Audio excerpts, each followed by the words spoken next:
Smell that ocean. Smell that salt water. It's in the air. Feel the breeze. Check out those palm trees. See? Palm trees.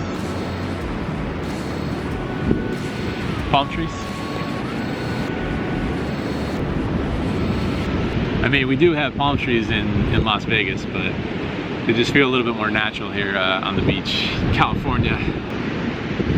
Friday evening, no, Friday afternoon. Seemed like a good time for a little drone flight on the beach. What's not to like when you can come to a place like this, put in some hours on the grind, have all this right behind you. I guess it could be a little less overcast today, but beggars can't be choosers. I feel like a beggar these days with the little downswing that we're on, but that's the way it goes. Still on that roller coaster. As long as you don't fall off completely, still making progress. Hey, we're still up a decent amount for the vlog. I mean, it's not really a losing streak. We had a couple small wins. It's just the losses are bigger than the wins for the past handful of sessions. So that's not a win. That's not exactly a winning formula, but it's the way it goes sometimes.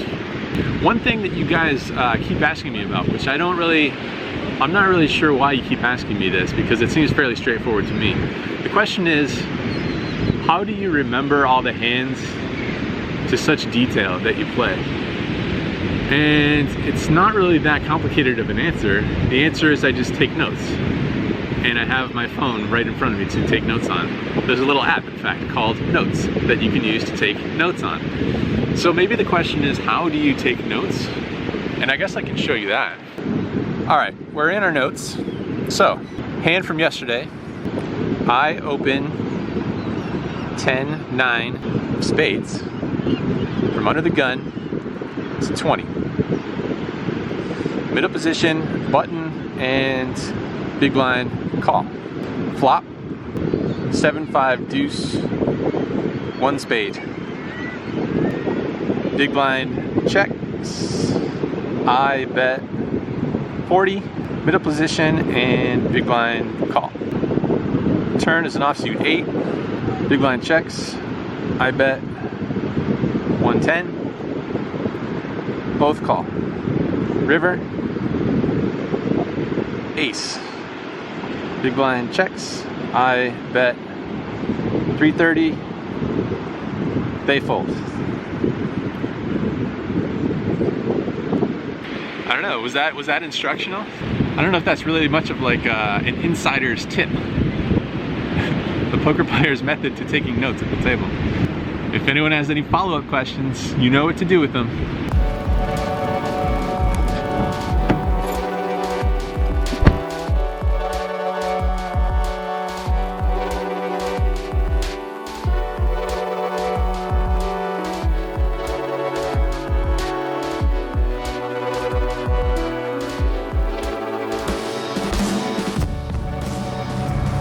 One thing that I can tell you that I probably will do, probably gonna get that shrimp scampi again, fruit plate, just really on point.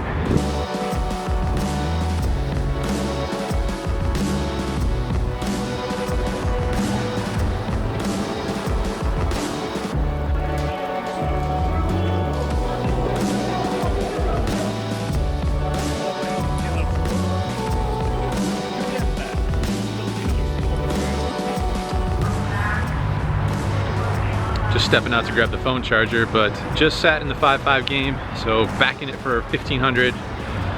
There's a 2-4 PLO mix game going, so half high, low. And I think they're reluctant to start the high only because that game is running. So I only kind of know what I'm doing in No Limit Hold'em. I know a little bit less about Pot Limit Omaha, and I don't know what the hell I'm doing in high-low games, so I'm gonna have to avoid that one. Stick to it in the no limit. Yeah, the games are usually great when we have an event going on. So in this hand, we look down at pocket jacks and raise it up to $20 and get 2 calls. So we're going 3 ways to a flop here.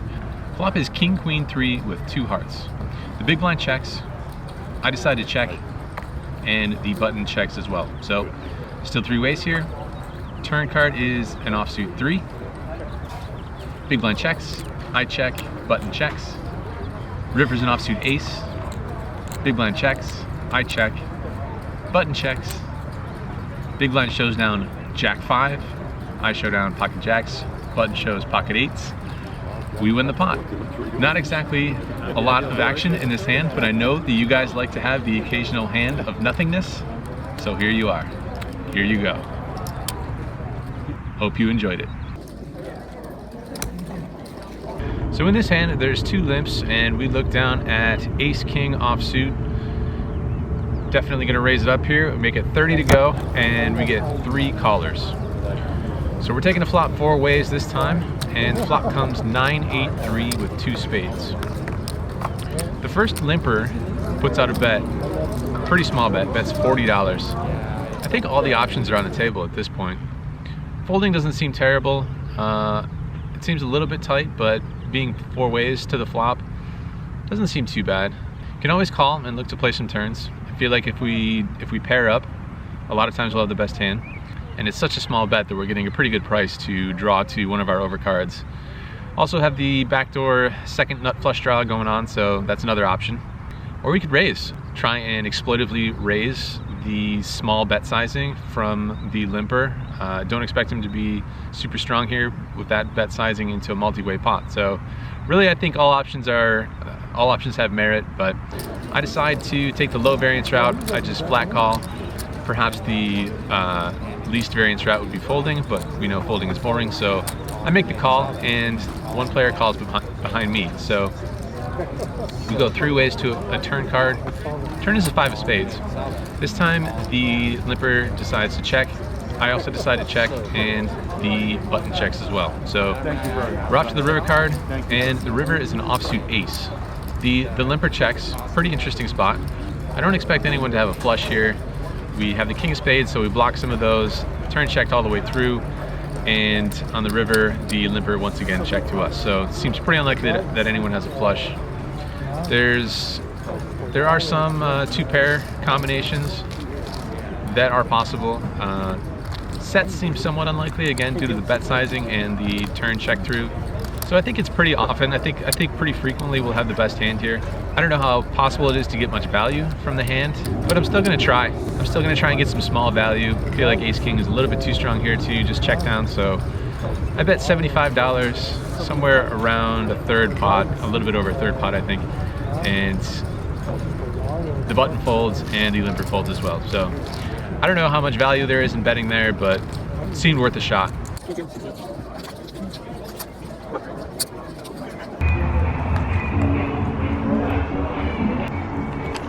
Somebody had a box of Girl Scout cookies in there that they were selling, so had to make a purchase, taking a quick break to drop the cookies off in the car, then getting right back after it.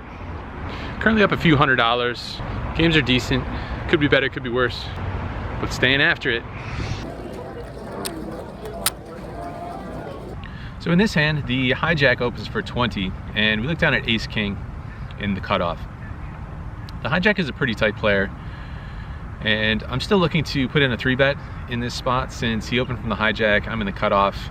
Ranges could be a little bit wider here, so definitely towards the top of my range and looking to get some value with ace-king. So I decided to put in a 3-bet, but I don't make it very big. I only decided to make it $55 because I'm trying to keep the weaker parts of his range in there, trying to keep his range wide. I don't want to fold out any of his ace-x hands, and I don't want to narrow his range too much just to the hands that are slightly ahead of us. So $55 seems appropriate. The big blind cold calls and the hijack calls as well. So we're headed to a flop 3 ways, and flop is pretty good for us. Flop is ace-10-10 rainbow.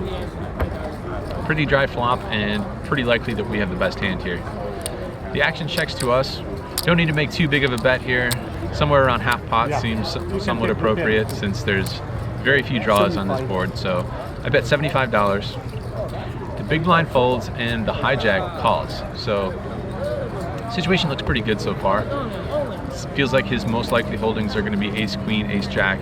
I don't expect him to peel with queen jack, king queen type hands here. So it feels like we should be able to accurately attribute his range in this spot. The turn is a 6, and it's the 6 of hearts, which brings it backdoor flush draw. The hijack checks again, and I decided to go a slightly non-standard route. I decided to try and trap because I don't think I'm getting 3 streets of value versus this particular player. And I don't think I have too many cards to worry about to either kill any action or to allow him to improve on this board. So I just decided to check back and try and put the trap on, maybe play a little bit deceptively. The river's an offsuit 5, and again, the hijack checks to us. I decided to try and get some decent sized value here. Maybe try and make it look like we have air, put a polarized bet out there. So I make a pretty big bet of $220. Hijack thinks for a little bit and ultimately lets it go. Actually, he didn't really think for that long. He let it go pretty quickly. So maybe I could have put a smaller bet on the river. That might have worked better, but no more value for us this time.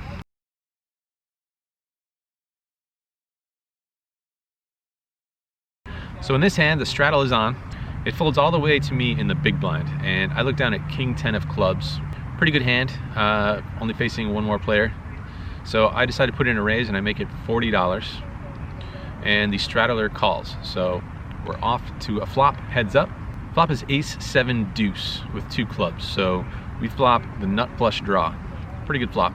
I think you can go one of 2 ways here. I think you could either put out a C bet with really good equity, or just check it, go into check call mode.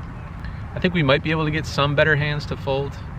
Maybe king jack, king queen, maybe a small pair. We'll let it go for 1 bet on the flop. So I decided to put out a bet, and I bet $60. The straddler puts in a raise. He makes it $160. Not a very big raise, and once again, I think you could go one of 2 ways. Could 3-bet the flop, or just call and look to play some turns. Seeing as we're pretty deep here, I think we're about $1,500 effective. So I'm not looking to get all the money in right away. It might not be the worst situation ever, considering this is a straddled pot and effective stack sizes are halved when the straddle is on. So technically not quite as deep as might be perceived, but still a decent amount of money behind. So I just decided to flat call. We're off to a turn card. Turn is on the favorable side of things, I would say. Turn is a 5 of clubs, so turn the nuts. I decided to check it over to him because I think he'll probably continue with a large part of his range. If you happen to flop 2 pair or a set, I think he'll probably still be betting a decent amount of the time. And if he happens to have a flush, he's obviously going to bet that. If he happens to be bluffing, maybe he'll continue with his bluffs. Maybe, maybe not, but if we lead out, then we effectively shut down all those bluffs. So I decided to check it over to him. And good news is that he continues betting. He bets $210 on the turn. Seeing as how we're out of position here, and I'm looking to try and do my best to get all the rest of the money in if at all possible. And I think he'll have to continue, like I said, with some 2-pair hands, definitely with sets, obviously with flushes. And being out of position, it makes it a little bit tougher to get all the money in. Probably better to flat, I would think, maybe, being in position. But out of position, I feel like a check raise is in order. So I decided to make it $540. That would leave me with about $700 behind on the river. So feels like a pretty good stack size left going into the river if I do get called here on the turn. Seems like a pretty standard shove size there. So I bet 540, and he thinks for a while, and then he makes the call. So we're off to see a river card, which is a great card. River is an offsuit 3, so we still have the nuts. We're definitely going to win this pot. It does put 4 of a straight up there, which could maybe kill some action, but there's really, like I said, not too many options here. As far as sizing goes, I have approximately $700 left, so that's all going in. I stick it in there, I jam for about $700. Straddle goes into the tank, starts talking about how sick the situation is. So that's a pretty good thing to hear when you're sitting there with the nuts. Sounds like it could be a potential cooler situation. So he's thinking it over. Not any interaction between the 2 of us. Eventually, he calls. We show, and we're gonna win a pretty sizable pot here. Some good news. A little bit of run good has potentially returned. Definitely so when he shows what he was holding, which happened to be queen deuce of clubs. So flopped pair plus second nut flush draw. Flush comes in. He was right. It was a pretty sick spot. pretty big cooler situation for him. Looks like the vlog run good might be back.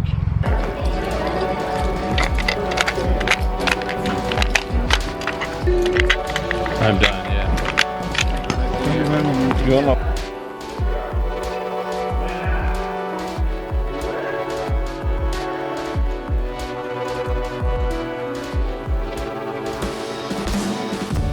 Just wrapping up the session. It's raining again. Not too sure what's going on here in California, but I guess it's a good thing, right? Don't they have a drought of some sort going on? So I guess they can use the rain, huh?